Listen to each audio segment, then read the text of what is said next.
વિસ્તૃતમાં માહિતી આપું કે એજીએસના માધ્યમથી યુવા ધન કે જે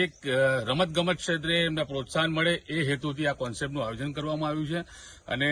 252 ટીમો ગુજરાતના દરેક તાલુકાથી આમાં જોડાવાની છે. આમાં આપણા રાજકીય નેતાઓ બી આવવાના છે, આપણા સાંસ્કૃતિક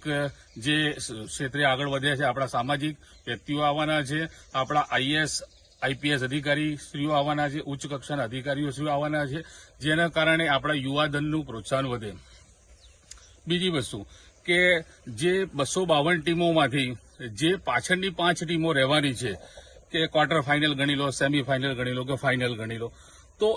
એ જે કોન્સેપ્ટ છે કે એમાંથી જે 70-80 જે યુવાઓ જે રમતગમત ક્ષેત્રે જે આગળ વધશે તો એ તમામનું ઓબ્ઝર્વેશન